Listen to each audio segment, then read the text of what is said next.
당뇨 인구가 2천만 명 시대가 되었다고 얘기를 합니다. 그래서 훨씬 더 우리 췌장이 힘들어하고 있다, 췌장암 이런 걸 겪으신 분들에게 라면보다도 더 안 좋을 수 있는 그런 의외의 음식 5가지 소개를 해볼 건데요. 왠지 건강한 음식으로 둔갑해여 있는 음식들이라서 나 먹고 있었는데 하는 음식도 분명히 있을 겁니다. 이거는 정말 제가 라면보다 확실히 더 위험하다라고 그냥 못을 박을 수 있고요. 췌장은 소리가 없는 그런 조용한 장기이기 때문에 나중에 증상이 생겼을 땐 너무 늦습니다. 혹시 내가 먹고 있는 음식들이 몇 개나 해당되는지 이 영상을 끝까지 한번 보시고요. 네, 안녕하세요. 글루코핏이라는 서비스를 통해서 4만 명의 당뇨인 분들의 혈당 관리를 돕고 양닥터라는 유튜브 채널을 운영하고 있는 의사 양혁용입니다. 네, 요즘 이제 당뇨 인구가 우리나라 당뇨 위험 인구까지 합치면 2천만 명 시대가 되었다고 얘기를 합니다. 우리나라 당뇨병 팩트시트에 따르면 30세 이상 성인 당뇨 인구가 533만, 그리고 당뇨 전 단계가 1,500만이니까 합치면 2천만이라는 거죠. 이게 무슨 뜻이냐면요, 사실 우리나라 10명 중에 4명은 혈당 문제를 겪고 있고요, 췌장에 계속 뭔가 부담이 되는 그러한 과정 속에 있다는 의미입니다. 당뇨라는 건 혈당이 높은 상태로 유지가 되고 잘 안 떨어지는 그 소변으로 당이 나오는 병을 이야기를 하는데요, 이 당뇨가 결국에는 이 췌장의 문제로부터 기인을 하기 때문에 당뇨와 췌장은 굉장히 밀접한 연관성을 가지고 있습니다. 당뇨는 2가지 기전에 의해서 이제 발병을 하게 되는데요. 첫 번째는 인슐린이 분비가 안 돼서 혈당이 안 떨어지는 것이고요. 두 번째는 인슐린은 분비가 됐는데 세포에서 이 당을 세포 안으로 인슐린이 못 넣어주는 상황이 인슐린 저항성이라고 하는데요. 이것도 이제 당뇨의 흔한 증상 중에 하나입니다. 근데 결국에 이 인슐린이라는 건 췌장의 베타 세포에서 분비가 되는 거기 때문에 췌장에 염증이 굉장히 많이 심해지고 베타 세포에서 분비되는 인슐린의 양이 줄어들게 되면 당뇨의 위험도가 더 높아질 수 있게 됩니다. 제가 비유를 들 때는 인슐린은 열쇠라고 말씀을 드리고요, 이제 이 열쇠가 포도당, 우리 몸에 흡수된 당을 세포 안으로 넣어줘야 되는데 인슐린이 열쇠 역할을 잘 못하거나 췌장에서 이 열쇠를 안 만들어내면 그게 곧 이제 당뇨라고 말씀드리고, 결국엔 이게 다 췌장과 연관이 돼 있다고 말씀을 드리고 있습니다. 2008년 당뇨 비만 대사 그런 저널에 이제 우리나라에서 그 연구를 진행을 했는데요, 우리나라 사람들의 췌장의 크기가 작고 췌장의 지방 침착률이 더 높다, 미소성 지방이 더 많이 쌓일 수 있다라는 이제 논문이 발표가 됐고요. 이것이 곧 우리나라 사람들이 당뇨에 더 취약하다는 연구 결과로까지 이어지는 그런 연구가 있었습니다. 실제로 이제 여러 기사를 찾아보거나 논문을 찾아봤을 때도 우리나라 사람들이 서양인에 비해서 아무래도 체구가 훨씬 작잖아요. 그만큼 우리 췌장 사이즈도 작고 췌장에서 인슐린 분비능이 약 36.5% 가량 낮다는 그런 결과도 있습니다. 네, 그래서 쉽게 말씀드리면 췌장이 작거나 아니면 췌장에 지방이 끼게 되면 인슐린을 만드는 베타 세포가 스트레스를 받게 되는 거고요. 그리고 같은 탄수화물에 대해서도 혈당이 훨씬 더 많이 튀게 되는데 우리나라 사람들이 훨씬 더 작고 지방이 잘 침착된다는 의미입니다. 그래서 과거에는 우리나라 사람들 그냥 한식 먹고 조금 서구식과는 굉장히 달랐었잖아요. 근데 우리나라가 발전하면서 식습관은 굉장히 서양화가 됐는데 기름도 엄청 많이 먹고 고칼로리에 고탄수를 먹기 시작을 했는데 우리나라 사람들이 췌장은 아직 진화를 하지 못했잖아요. 그래서 훨씬 더 우리 췌장이 힘들어하고 있다라고 이해를 해주시면 됩니다. 저희 글루코핏 회원분들도 계속해서 빠르게 늘어나고 있거든요. 이제 그런 걸 보면 정말 이 당뇨라는 문제가 정말 심각해지고 있구나라는 걸 저는 몸소 체감을 하고 있습니다.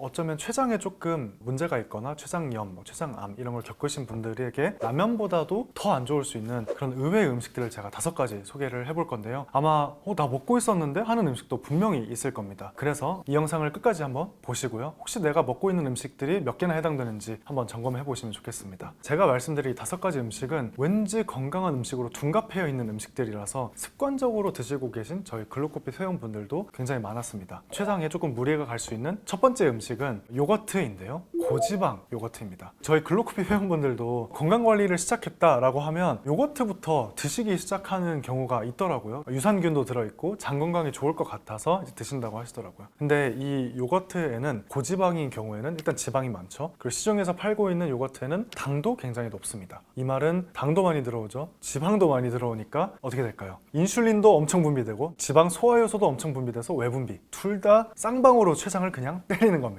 최악이겠죠? 제가 2번째로 말씀드릴 건 정말 최악입니다. 탄산음료 그리고 커피 믹스인데요. 네, 여기에 이제 잼까지 포함시킬 수 있을 것 같습니다. 이거는 정말 제가 라면보다 확실히 더 위험하다라고 그냥 못을 박을 수 있고요. 근데 조금 더 제가 자세하게 말씀을 드리면 탄산음료나 커피 믹스 이런 잼 같은 경우는 그냥 당이라서 그렇습니다. 당이 폭탄처럼 들어오기 때문에 또 액상과당이 포함되어 있어서 흡수가 일반 탄수화물보다 훨씬 더 빠르게 진행이 돼서 급격한 혈당 스파이크에서 췌장이 엄청 무리해서 급격하게 인슐린을 분비하는 과정에서 무리를 하게 됩니다. 그래서 워낙 빠르게 혈당이 급격하게 올라가기 때문에 그래서 라면을 한번 먹는 것보다 이런 탄산음료나 커피 믹스를 줄이는 게 훨씬 더 중요하다라고 말씀을 드립니다. 이제 췌장에 조금 무리가 갈 수 있는 세 번째 음식은 잡채입니다. 아니, 우리나라 대표 명절 음식 중에 하나인 잡채가 췌장에 무리를 준다니 굉장히 놀라우시죠? 이 잡채는 왠지 라면보다, 이 면보다 조금 더 건강할 것 같은 면인데요. 사실 이 잡채는 탄수화물 당면에 기름을 볶았기 때문에 당과 지방이 한꺼번에 들어오는 구조라서 췌장에 굉장히 무리를 줄 수가 있습니다. 아무래도 잡채에는 채소가 좀 들어가잖아요. 뭐 시금치 같은 것도 들어가고 당근을 넣기도 하고요. 그런데 결국에는 당면과 기름을 볶았고, 사실 당근도 생당근이 아니라 조리된 당근이기 때문에 전부 다 혈당에 영향을 주고, 기름은 췌장에 지방 효소가 무리를 줄 수 있는 그러한 식재료라고 생각을 해주시면 됩니다. 이제 네 번째는 김밥입니다. 김밥의 가장 큰 문제는 이 흰밥, 첫 번째 흰밥은 정제 탄수화물이기 때문에 혈당을 빨리 올리죠. 거기에 이제 단무지, 단우엉 넣고요, 고기에다 설탕 뿌려서 넣는 경우도 있습니다. 그래서 탄당당이기 때문에 혈당을 엄청나게 많이 올려서 췌장을 혹사하게 될 수가 있고요. 두 번째는 이 김밥은 3분 만에 한 줄 먹을 수 있습니다. 사실 이렇게 보통 이렇게 말아져 있기 때문에 열어 가지고 그냥 뚝뚝 먹어버리면 편의점에 사가지고 엄청 빨리 먹을 수 있잖아요. 너무나 빨리 먹기 때문에 또 혈당을 엄청나게 빨리 올리면서 췌장을 무리시킬 수가 있는 거죠. 다섯 번째는 아보카도인데요. 이 아보카도가 불포화 지방산을 포함하고 있기 때문에 뭐 췌장암이나 췌장에 좀 문제가 있으신 분들은 지방을 대사하고 소화하는 과정에서 어려움을 줄 수 있어서 아보카도도 간혹가다 이렇게 췌장에 좋지 않은 음식으로 소구가 되는 경우도 있어서 마지막으로 말씀드립니다.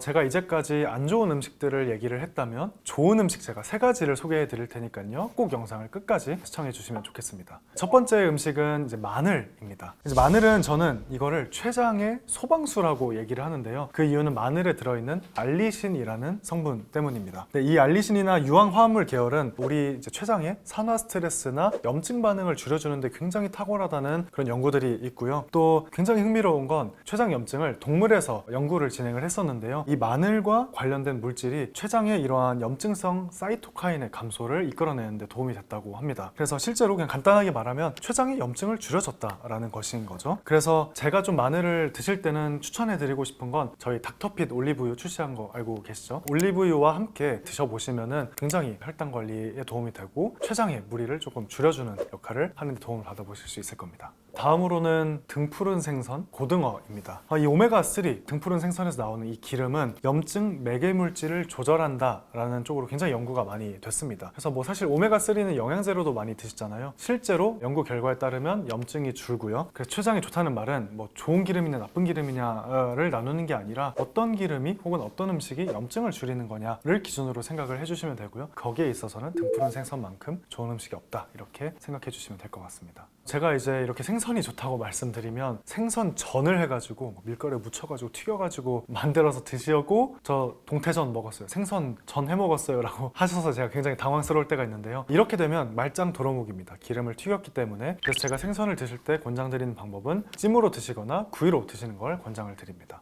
마지막으로 췌장에 도움되는 음식, 토마토입니다. 토마토에 들어있는 항산화 성분인 이 라이코펜, 이 항산화를 도와주면서 우리 췌장에 도움을 주게 되는 것인데요, 물론 뭐 이 토마토에 굉장히 풍부하게 들어있는 라이코펜이 이 산화 스트레스는 확실하게 잡아줄 수가 있기 때문에 췌장 관리에 도움이 될 수 있다라고 이제 받아들여 주시면 좋을 것 같습니다. 저 같은 경우는 이제 토마토를 조금 적극적으로 추천드리는 섭취 방식은 토마토만 드시기보다는 토마토에 올리브 오일을 뿌려서 드시면 좋습니다. 제가 직접 만든 그 닥터핏 올리브유는 폴리페놀이 거의 720이 넘습니다. 그래서 폴리페놀도 항산화 효과가 굉장히 강하잖아요. 토마토의 라이코펜의 항산화 효과, 닥터핏 올리브의 폴리페놀의 항산화 효과를 합치게 되면 시너지가 나서 훨씬 더 도움이 될 수 있기 때문에 한번 이 포 형태로 되어 있으니까 토마토를 잘라서 이렇게 포로 뿌려서 드셔보시면 좋을 것 같습니다. 실제로 저희 글루코핏 회원분 중에서 50대 여성분이었는데요, 그분은 이제 제가 조금 철저하게 식단 관리를 코칭을 해드렸던 분입니다. 이제 아침에 방울토마토 말고 일반 토마토를 드셔보시라고 했고요, 점심에는 꼭 등푸른 생선을 포함해서 식사를 해보도록 제가 명확하게 가이드라인을 드렸는데요, 이 식단으로 3개월 동안 드셨을 때 실제로 이제 당화혈색소가 굉장히 7점대에서 5점 후반까지 떨어지셨고요, 당화혈색소가 떨어졌다는 말은 우리 췌장이 훨씬 무리를 덜 할 수 있다는 의미이기 때문에 췌장에도 굉장히 좋은 효과가 있었다고 볼 수 있습니다.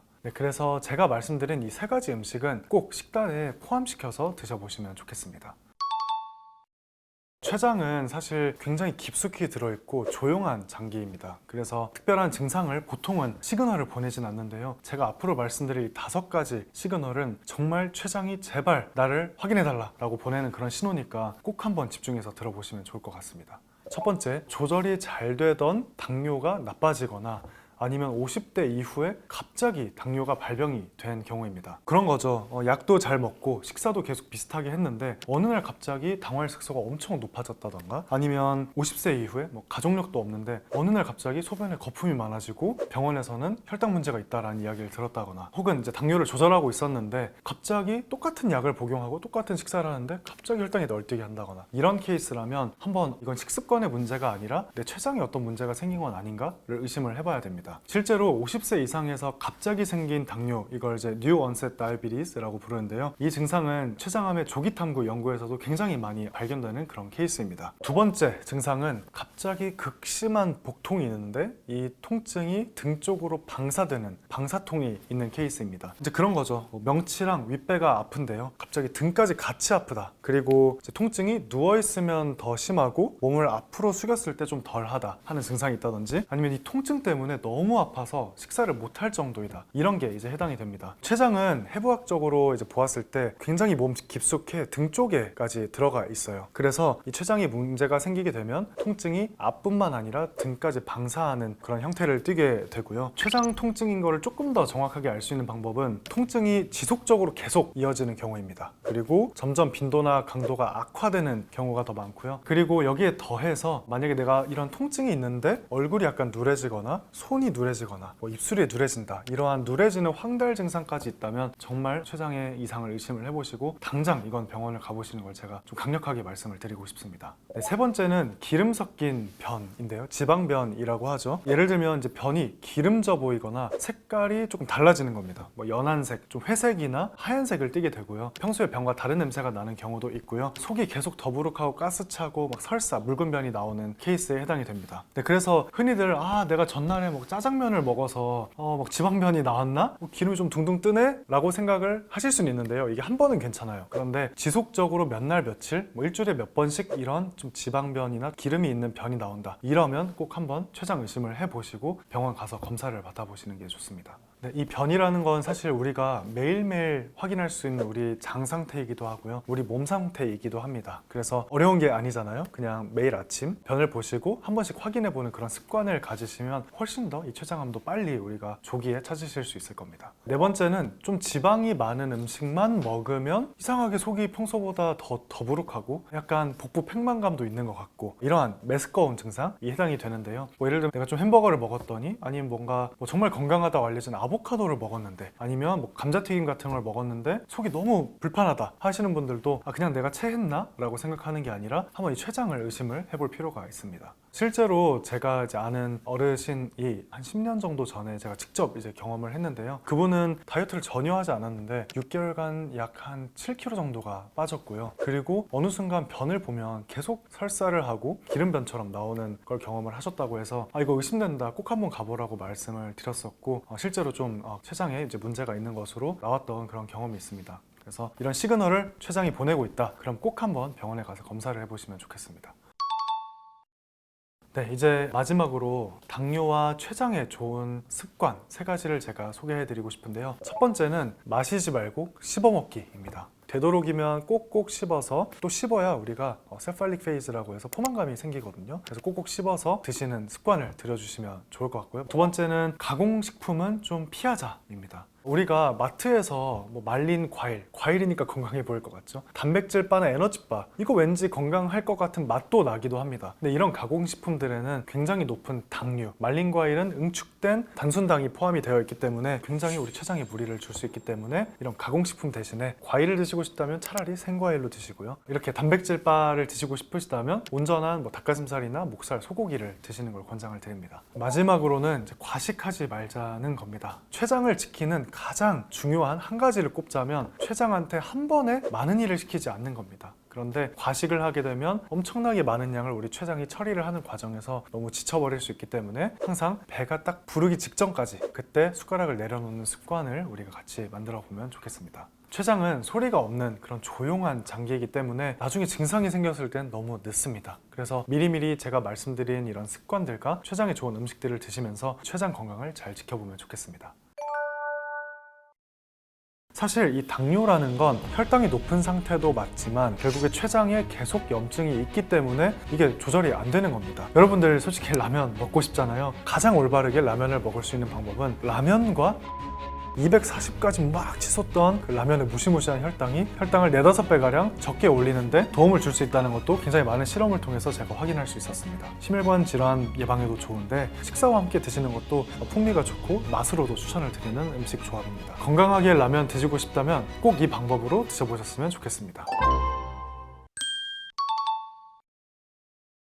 네, 올리브유 요즘에 점점 더 핫해지고 있는 것 같아요. 올리브유 수입량이 작년 대비해서 몇 배가 뛰었다고 합니다. 이 올리브유 확실하게 이제 건강에 효과가 좋은 게 맞습니다. 일단 성분 자체가 100% 단일 불포화 지방산 MUFA로 이루어져 있고요.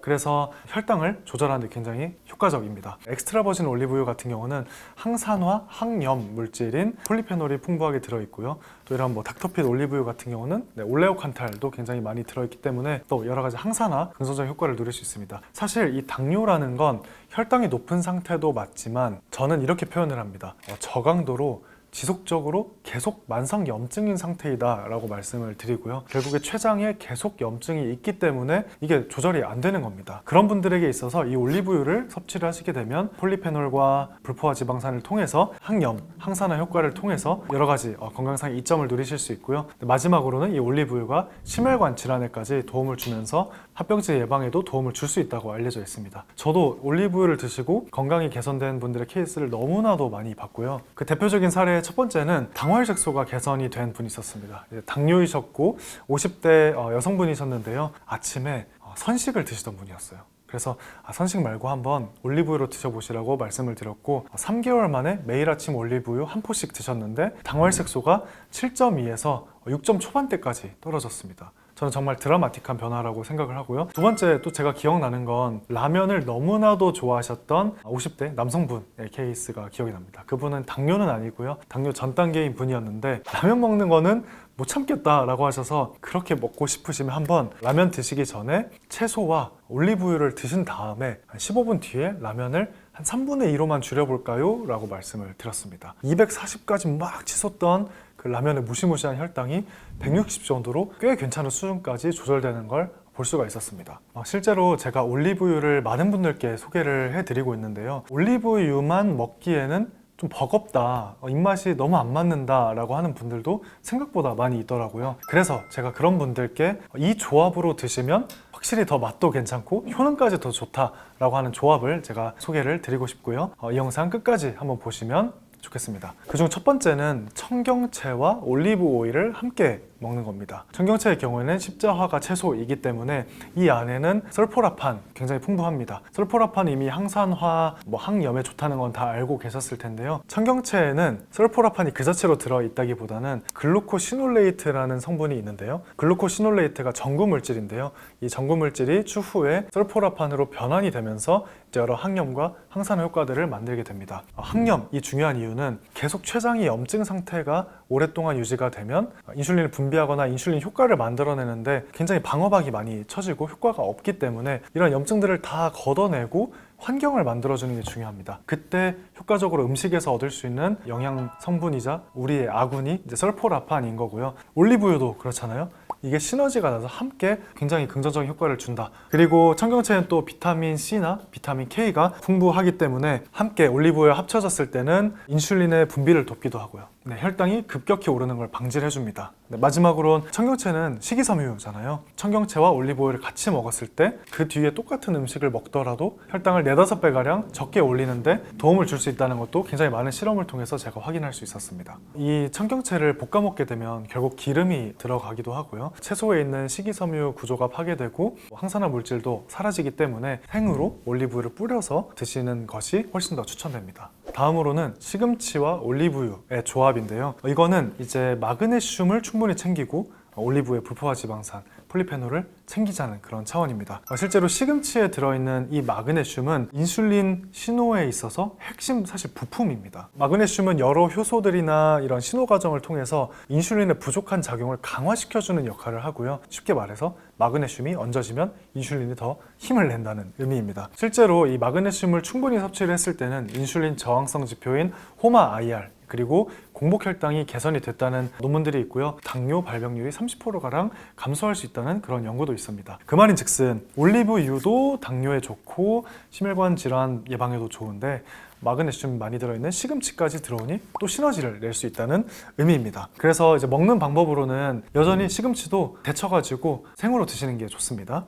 저 같은 경우는 시금치 나물에 올리브유를 한 포 정도 아니면은 1티스푼 정도를 넣어서 드시는 걸 권장을 드리고 있고요. 고탄수 음식을 드실 계획이시라면 식전에 시금치와 올리브오일을 드시는 걸 추천드리고요. 식사와 함께 드시는 것도 풍미가 좋고 저는 맛으로도 추천을 드리는 음식 조합입니다. 세 번째로 올리브유와 함께 먹으면 좋은 조합은 사과입니다. 이 사과에는 껍질에 이제 펙틴이라는 수용성 식이섬유가 굉장히 풍부하잖아요. 그래서 식이섬유를 채워줄 수 있고요. 사과 자체는 전체 과일 중에서 보면 혈당 지수가 굉장히 낮은 편에 속하는 과일입니다. 사과 드실 때 껍질째로 안 드시고 다 깎아가지고 그 속살만 드시는 분들도 있잖아요. 이 펙틴이 굉장히 훌륭한 수용성 식이섬유이기 때문에 변비 해소나 장 건강에 도움을 줄 수가 있습니다. 그런데 이 껍질을 다 없애버린다 그러면 어떻게 보면 사실은 당만 섭취를 하는 셈이 되기 때문에 그러면 혈당을 좀 많이 올라가는 경우를 많이 봤고요. 어쨌든 사과도 과일이잖아요. 그래서 주의할 점은 막 고삐 불린 망아지처럼 막 사과 막 5개 올리브유 막 5포 이렇게 드시면 안 되고요.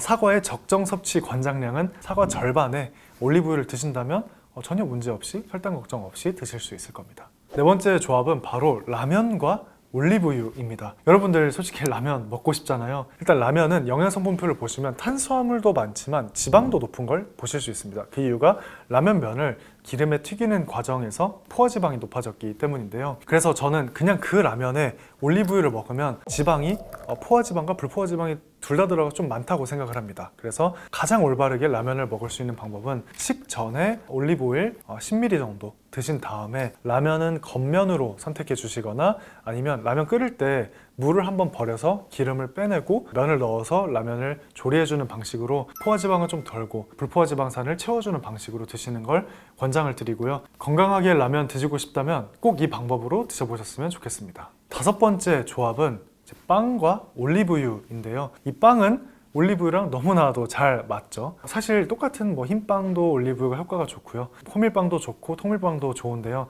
호밀빵이랑 같이 먹었을 때 호밀빵의 그 약간 딱딱함이랑 그 맛을 올리브유가 잘 잡아줘서 굉장히 조합이 잘 맞는다는 생각을 했습니다. 이제 빵만 먹게 되면 사실 혈당이 급격하게 올라가잖아요. 그만큼 급격하게 떨어지면서 2~3시간 뒤에 굉장히 배고파집니다. 그런데 올리브유를 하나만 추가하는 것만으로도 포만감이 훨씬 오래 유지되고요. 혈당 롤러코스터를 타지 않으면서 식곤증도 줄여줄 수가 있고요. 저는 이런 측면에서는 이런 닥터피처럼 스틱포로 된 올리브유도 괜찮고요. 아니면 병으로 된 올리브유도 충분히 괜찮으니까요. 올리브유를 한번 빵에 드셔보시면 좋겠습니다. 제가 이렇게 올리브유가 좋다고 올리브유 전도사가 되니까 선생님 그러면 올리브유를 어떻게 먹어야 돼요? 분명히 이제 질문을 하실 거거든요. 유의사항을 좀 설명을 드리겠습니다. 첫 번째는 올리브유는 기름입니다. 너무 많은 양을 먹는 걸 전 추천드리진 않고요. 처음에 시작을 할 때는 1티스푼, 5ml 정도 드시고요.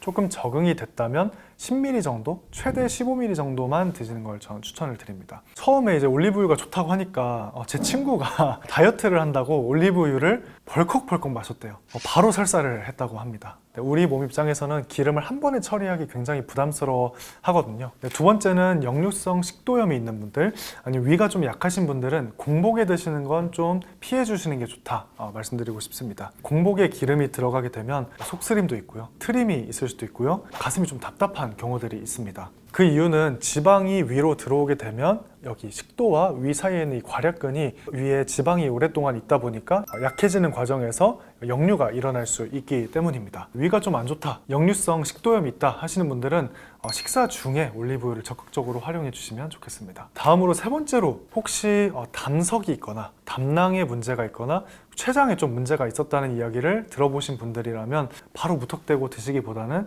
주치의랑 한번 상담을 해보시면 좋을 것 같습니다. 이제 네 번째, 마지막으로 이 올리브유는 산패가 되지 않은 신선한 올리브 오일을 드시는 게 정말 중요합니다. 이게 빛이랑 열에 노출이 되고 공기에 노출이 되면 될수록 그 즉시 실시간으로 산패가 되어버립니다. 저희가 좋다고 생각했던 폴리페놀, 올레오칸탈, 불포지방산 그런 효과들이 날아가는 거고요. 산화 스트레스를 우리 몸 안에 넣는 그런 격이 되어버립니다. 그래서 이제 올리브 오일을 드실 때는 꼭 신선한 올리브 오일로 드시면 좋겠습니다.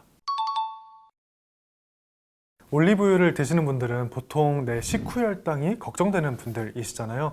영상 마지막으로 식후혈당을 조절할 수 있는 방법에 대해 소개를 드릴 거고요. 이거는 꼭 한번 실천을 해보시면 좋겠습니다. 첫 번째는 식사 이후에 뒤꿈치 들기입니다. 그냥 앉아가지고 발 뒤꿈치를 떼서 앞꿈치로 이렇게 쓰는 겁니다. 너무 이걸 빨리 하시면 효과가 조금 떨어지고요. 뒤꿈치를 들어서 종아리를 짜주시고요. 다시 5초 후에 내려놓습니다. 계속해서 반복을 해주시게 되면 실제 제가 수십 명과 함께 실험을 했을 때 혈당이 한 20%, 30%가량 빨리 떨어지는 효과가 있었습니다. 두 번째는 스쿼트입니다. 우리 몸에 있는 전체 근육 중에 아무래도 하체 근육이 가장 크기 때문에 동일한 시간을 우리가 운동했을 때 효과가 가장 좋기 때문입니다. 그냥 스쿼트도 거창하게 생각하실 필요 없고요. 그냥 자리에서 앉았다가 쪼그렸다가 다시 일어났다가 이렇게만 해주셔도 가장 큰 근육인 이 대퇴사두가 쓰이면서 포도당을 막 흡수해 갈 겁니다. 그러면 식후혈당을 또 빠르게 낮추는데 도움받아 보실 수 있을 겁니다. 반대로 이제 식후의 혈당을 위해서라면 하지 말아야 될 거. 첫 번째, 당연한데요. 밥 먹고 눕는 거.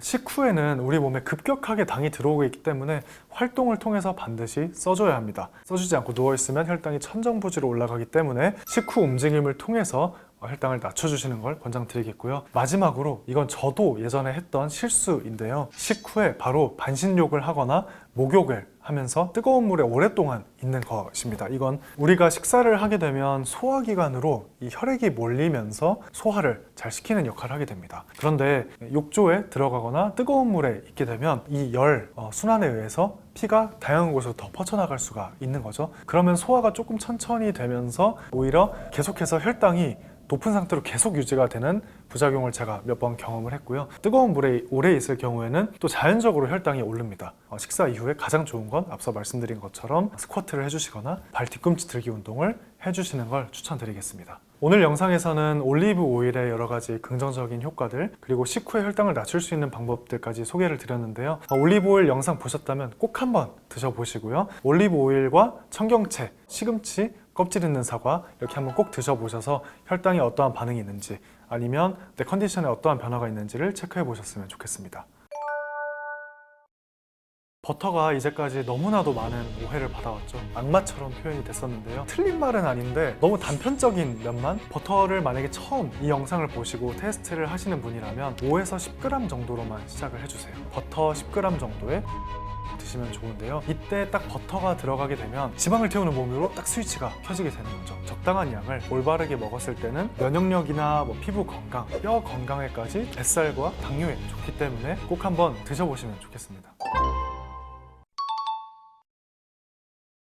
요즘에 정말 버터 전성시대인 것 같습니다. 유튜브를 키기만 하면 버터 얘기가 계속 나오는데요. 요즘에 버터가 이렇게 핫해지다 보니까 굉장히 많은 분들이 또 공격하는 목소리도 많이 있는데요. 그 중에 가장 대표적인 첫 번째가 버터에는 포화지방이 많기 때문에 LDL 콜레스테롤을 높이고 심혈관 질환의 위험도를 무조건 높인다, 이렇게 이제 주장을 하는 경우가 많습니다. 네, 예전에는 이제 포화지방이 LDL을 높이고요, 심장병, 이런 단순한 프레임이 굉장히 만연해 있었는데요. 정말 공교롭게도 2주 전에 미국 FDA에서 새롭게 영양 가이드라인을 발표를 했습니다. 원래는 이제 탄수를 좀 많이 먹고 피라미드 가장 위쪽에 지방에 포화지방이 이 정도 있었거든요. 그런데 이번 미국 발표에서는 포화지방과의 전쟁을 끝내겠다라고까지 표현을 하면서 포화지방을 이제 더 이상 악마화하지 말라고 얘기를 했습니다. 물론 너무 많이 먹어도 된다는 얘기는 아닙니다. 하루 총칼로리에서 10% 정도로 포화지방을 드셔야 하긴 하는데요. 포화지방을 더 이상 죄악시하지 않아도 되고요. 적정량이면 이러한 LDL이나 심혈관 질환에 무조건 나쁘다라고 단정 지을 수 없다는 거죠. 실제로 이제 이 버터 섭취 섭취랑 심혈관 질환과 당뇨 이런 사망 위험을 분석한 메타 연구를 제가 좀 찾아봤는데요. 버터 자체가 직접적인 문제 요인이라고 할 수 없고요. 영향력이 좀 작거나 중립적이다라는 연구가 2016년도에 진행된 메타 분석 연구가 있었습니다. 우리가 만약에 하루에 삼겹살을 삼시세끼 먹는데 거기에 버터까지 먹는다면 이제 이거는 안 되겠죠. 그런데 만약에 내가 채소를 충분히 먹고 있고 단백질도 충분히 먹고 있는데 탄수화물을 많이 먹고 계셨던 분이 탄수화물을 조금 줄이고 이걸 버터로 바꿨다. 이거는 사실 굉장히 좋다는 거죠. 오히려 LDL을 올리지 않는 거죠. 그래서 단순히 이 버터를 포화지방이 많기 때문에 악마화해야 된다라고 생각을 하시기보다는 전체 내 식단 맥락 속에서 버터가 뭘 대체해서 들어가는지로 좀 전체적인 그림을 봐주시면 좋을 것 같습니다. 또한 이제 우리 몸에 세포들을 이루는 게 그 세포막이 다 세포들마다 있거든요. 근데 이 세포막의 구조를 유지하는 데는 포화지방이 필수적입니다. 우리가 포화지방을 전혀 먹지 않아서 세포막을 구성하는 이 원료를 넣어주지 않게 되면 세포가 다른 세포들과 제대로 호르몬과 통신을 하기가 어려워집니다. 그렇기 때문에 포화지방은 사실은 필수적이고요. 그리고 버터에는 지용성 비타민인 비타민 A, D, E, K 이런 지용성 비타민이 풍부하기 때문에 면역력이나 피부 건강, 뼈 건강에까지 도움을 줄 수 있다는 장점까지 있습니다.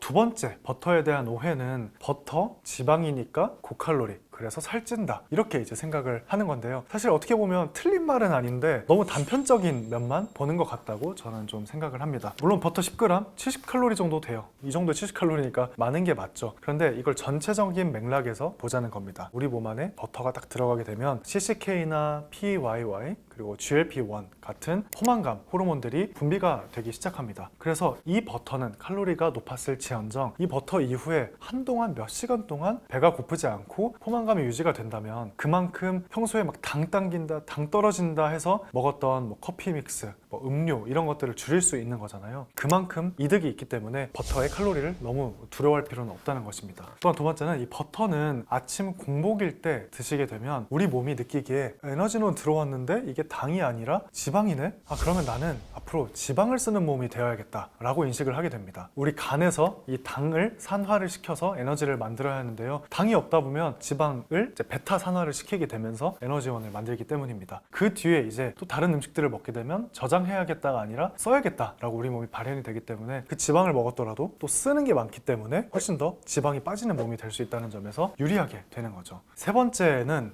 이건 정말 안타까운 일이죠. 마가린 같은 식물성 버터가 동물성, 이 자연, 유제품 출신의 버터보다 좋다라는 오해가 아직도 그런 생각을 가진 분들이 있더라고요. 왜 이런 마가린이 문제냐 하면 트랜스 지방 때문이에요. 포화지방은 먹어도 된다 10%까지 미국에서도 발표를 했죠. WHO에 따르면 이 트랜스 지방을 섭취를 하게 되면 LDL 올라가고요, HDL 좋은 콜레스테롤 떨어집니다. 그러면서 심혈관 위험이 높아지게 되고요. WHO에서도 트랜스 지방은 거의 1% 미만의 칼로리로 줄이라고 이야기를 하고 있습니다. 우리가 2000년대에는 이렇게 속았지만 이제는 지식의 맛 같은 훌륭한 채널이 있기 때문에 이제 올바른 정보를 얻어서 마가린과 같은 식물성 이런 기름은 조금 지양해 주시는 게 좋겠습니다. 버터가 이렇게 많은 오해를 받았죠. 그런데 버터는 실제로 적당한 양을 올바르게 먹었을 때는 건강에 좋은 효과들도 굉장히 많이 있고요. 뱃살과 당뇨에 좋기 때문에 꼭 한번 드셔보시면 좋겠습니다.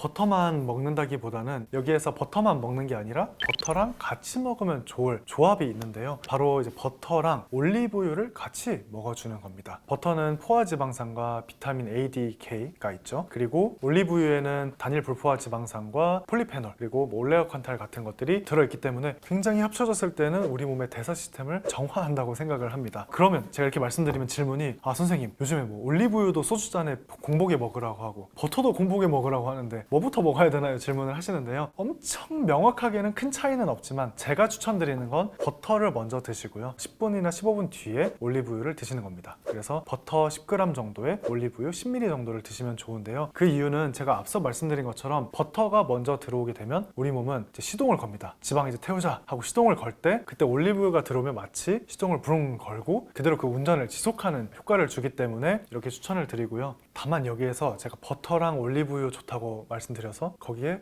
이건 괜찮겠지 하면서 빵 하나를 얻는다. 그 순간 이건 이제 끝입니다. 원래 우리가 누리려고 했던 효과들은 다 없어진다고 보시면 되고요. 제가 말씀드린 걸 다 챙겨가고 싶으시다면 버터와 올리브유만 공복에 드시는 걸 한번 해보시면 좋겠습니다. 추가적으로 버터랑 같이 드시면 좋은 건 레몬수랑 소금인데요. 이건 사실 저는 맛 때문에 좀 추천을 드립니다. 버터 약간 입맛에 안 맞다고 하시는 분들은 레몬수를 그때 딱 마셔주시면 좋고요. 소금도 한 꼬집 정도 넣어주게 되면 소금을 조금 넣어줬기 때문에 뭔가를 내가 먹었다라는 조금 충족감을 주어서 그 뒤에 올 폭식을 막는 긍정적인 효과도 전 많이 경험을 했습니다. 이제 버터를 올바르게 먹는 방법 세 번째는 양인데요. 어느 정도를 먹는지입니다. 버터를 만약에 처음 이 영상을 보시고 테스트를 하시는 분이라면 5에서 10g 정도로만 시작을 해주세요. 그리고 조금 2주, 3주 지나면서 적응이 됐다면 10에서 20g 정도를 드셔주시면 좋고요. 30g을 넘는 건 저는 좀 권장드리지 않습니다. 간혹가다 저희 글루코피 회원분들도 버터 좋다고 하니까 막 50g을 먹었다고 하시는데요. 이거는 그냥 설사 유발제를 먹은 겁니다. 너무 우리 몸 입장에선 부담스러워하기 때문에 50g까지는 너무 과하고요. 칼로리도 너무 많습니다. 그래서 일반인 분들은 그냥 15g에서 20g 정도 드시면 좋고요. 저도 버터를 공복에 챙겨 먹을 때는 15g 정도, 저도 한 스푼 정도를 먹기 때문에 이걸 좀 초과하는 거는 양이 너무 많고 살이 찔 수 있어서 부작용도 생길 수 있으니 적당량만 드시는 게 좋을 것 같습니다. 버터가 이제까지 너무나도 많은 오해를 받아왔죠. 악마처럼 표현이 됐었는데요. 이 영상을 보시고 버터에 대한 좀 오해를 내려놓으시면 좋을 것 같고요. 또 제가 오늘 영상에서 버터를 고르는 방법, 그리고 올바르게 먹는 방법, 같이 먹으면 좋을 올리브유까지 소개를 드렸으니까요. 꼭 한번 영상 보고 끊지 마시고 실천까지 해보면 좋겠습니다. 제가 특별히 추천하는 버터는 이제 당연히 유기농 버터이고요. 유기농 버터는 화학 첨가물이 없이 항생제 없이 기른 소의 우유로 만들어져서 더 안전합니다. 프랑스나 독일, 뉴질랜드 등의 이런 전통적인 낙농 국가들에서 만들어졌기 때문에 제품의 품질이 굉장히 훌륭한 편이고요. 저는 이제 브랜드로 치자면 애슐레 버터나 앵커 버터, 그리고 엘르앤비르 이런 브랜드들을 추천드리고요. 프랑스나 뉴질랜드 산입니다. 저는 이 중에서는 가장 제가 조금 밀고 추천하는 건 앵커 버터입니다. 네, 앵커버터가 뉴질랜드산이기도 하고요. 영양성분표를 봤을 때 제가 봤던 다른 버터랑 비교를 했을 때는 트랜스지방이 0.1에 첨가당도 0.1, 굉장히 낮았고요. 유크린 100%라고 되어 있고 또 목초사육이라고 되어 있는 점에서 가장 완벽하다고 생각했기 때문에 추천을 드립니다. 자, 이제 좋은 버터를 골랐으면 언제 어떻게 먹는 게 좋은지를 알아서 최고 효과를 누려야겠죠. 그중 첫 번째가 먹는 타이밍입니다. 저는 이제 이 타이밍이 거의 60-70%를 차지한다고 얘기를 하는데요. 바로 공복 상태에서 버터를 먹는 겁니다. 여기서 중요한 건 꼭 아침 공복이어야 할 필요는 없고요. 공복이 중요하다는 겁니다. 그래서 저희 글루코피 회원분 중에서도 3교대 근무를 해서 밤에 일을 하시거나 철야 근무를 하셔서 아침에 주무시는 분들이 그럼 전 어떻게 해요? 라고 이제 질문을 하셔서 이걸 한 번 더 제가 짚어서 말씀드리는 건데요. 시간 상관없이 12시간 정도 공복을 유지를 했다면 그때부터 버터는 굉장히 좋은 효과들이 발생을 하게 됩니다. 공복 상태에서는 우리 인슐린 수치가 거의 기저까지 떨어져 있고요. 간에 있는 글리코겐도 거의 비어있는 상태입니다. 그리고 담즙이 이제 나올 준비는 하고 있는데 아직 음식은 안 들어와서 나오진 않은, 그럼 뭔가 우리 몸이 앞으로 어떻게 이 영양소들을 에너지로 처리할지를 결정하는 딱 방향성, 그 기로에 서 있는 게 공복 8시간에서 12시간이라고 보시면 되는데요. 이때 딱 버터가 들어가게 되면 우리 몸 입장에서는 GLP-1, PYY 같은 호르몬이 분비가 되면서 포만감이 딱 생기게 됩니다. 그 다음에는 이제 우리 간에서 에너지를 만들어야 되는데요. 대사를 하는데 당이 들어온 게 아니라 지방이 들어왔기 때문에 지방을 연소시켜야겠다라고 이제 베타 억시데이션 패스웨이가 흘러가게 되고요. 그러면 지방을 태우는 몸으로 딱 스위치가 켜지게 되는 거죠. 그래서 그 뒤로는 여러 가지 음식을 먹었을 때 이제 몸이 태우는 형태로 흘러가기 때문에 공복인 상태에서 버터를 먹는 게 굉장히 중요하다. 포만감과 지방을 태우는 측면으로 중요합니다. 그리고 타이밍 하나 더 말씀을 드리자면 아무래도 버터는 포만감에 큰 도움을 주기 때문에 내가 꼭 입이 터지는 때가 있다. 참다가 간식을 막 먹거나 아니면 야식을 내가 엄청 먹거나 근데 오늘 스트레스 받아서 반드시 오늘 저녁에는 왠지 내가 못 참고 배달의민족을 킬 것 같아 할 때 미리 버터를 드셔주시면 배가 좀 찬 상태가 돼서 그런 폭식을 막을 수 있는 브레이크 역할을 또 해줄 수가 있게 됩니다. 저는 마트 가서 버터를 고를 때 꼭 이 기준으로 버터를 고릅니다. 그래서 여러분들도 이 기준에 따라서 버터를 골라주시고요. 이 영상도 끝까지 한번 봐주시면 좋겠습니다. 첫 번째는 성분표가 3줄 이내인가를 봅니다. 쓸데없이 이것저것 원재료명에 많이 적혀 있다? 이거는 트랜스지방이 들어가거나 가공이 되었거나 이상한 물질들이 첨가물이 들어간 케이스입니다. 제가 버터를 고를 때 딱 원재료명에는 이 3가지 이외의 것이 있으면 거들떠도 안 보는데요. 첫 번째 유크림, 두 번째 가염 버터인 경우에 소금 들어있겠죠. 세 번째 발효버터인 경우에는 젖산균 들어있는 경우가 있습니다. 이 세 개 이외에는 전부 드시면 안 되고요. 반대로 이제 버터 흉내내는 애들의 원재료에 들어가 있는 건 식물성 기름, 팜유, 카놀라유, 대두유, 해바라기유 이런 것들 들어있는 경우 많고요. 혼합 유지나 쇼트닝 써있는 경우 있고 스프레더블 이런 게 써있는 경우도 있습니다. 이름만 들어도 뭔가 좀 안 좋은 것 같죠? 이런 것들이 원재료명에 있는 경우에는 마가린인가? 좀 가공된 버터인가? 하고 피해 주시는 게 좋습니다. 두 번째는 영양성분 표에 유지방이 80% 이상이 함유되어 있는가를 보시면 됩니다. 정통 유럽 버터는 80% 이상의 유지방을 가지고 있기 때문이고요. 유지방이 80%가 넘는지 유크림이 충분한지를 이제 확인을 해주셔야 되고요. 유지방이 낮다는 말은 곧 지방 대신에 다른 첨가물을 넣었다는 의미이기 때문에 이 유지방의 비율을 잘 보도록 제가 권장을 드리고 있습니다. 세 번째는 이제 트랜스 지방의 양을 보시는 겁니다. 그리고 혹시 부분, 경화, 유지가 써있진 않은지 그 문구를 한번 확인해 주시는 게 중요합니다. 트랜스 지방은 제가 앞서 말씀드린 것처럼 WHO, FDA, 우리나라 식약처 아무도 권장을 하지 않기 때문에 트랜스 지방이 최소로 적은 제품을 선택해 주시는 게 좋고요. 이즈니 버터 같은 경우에는 한 0.5g 정도의 트랜스 지방이 있고 앵커버터는 0.1g으로 저는 기억을 하고 있습니다. 그리고 이제 기버터는 0g이기 때문에 트랜스 지방이 되도록이면 적은 제품을 선택을 해주시면 좋고요. 네 번째는 AOP 마크가 있는지를 봐주시면 좋습니다. 이 AOP라는 거는 특정 지역에서 특정 정해진 방식대로 이제 검증받고 만들었다라는 마크이고요. 이 마크가 있으면 보통 원유 산지나 이런 공정 기준이 훨씬 더 엄격한 경우가 많고요. 맛의 일관성과 품질 유지도 더 잘 되어 있다는 의미입니다. 지금까지는 마트에서 확인해 볼 수 있는 방법이었다면 다섯 번째는 이미 우리 집에 있는 버터가 괜찮은지를 확인하는 방법입니다. 바로 색과 향을 보는 건데요. 이 버터가 너무 하얗고 좀 밍밍한 색이다 라고 하면 사료나 공정 차이가 좀 있을 수 있다는 의미이고요. 좀 연한 노란빛에 고소한 향이 나면 이거는 목초 사육이 된 굉장히 건강한 소에서 나온 우유 기반의 버터라는 것을 우리가 조금 생각을 해볼 수 있습니다. 지금 집에 있는 버터가 가공 버터인지 아니면 천연 버터인지를 확인하고 싶으시다면 지금 당장 한번 영상 보시면서 냉장고 열어서 이 색과 향을 한번 확인해 보시면 좋겠습니다.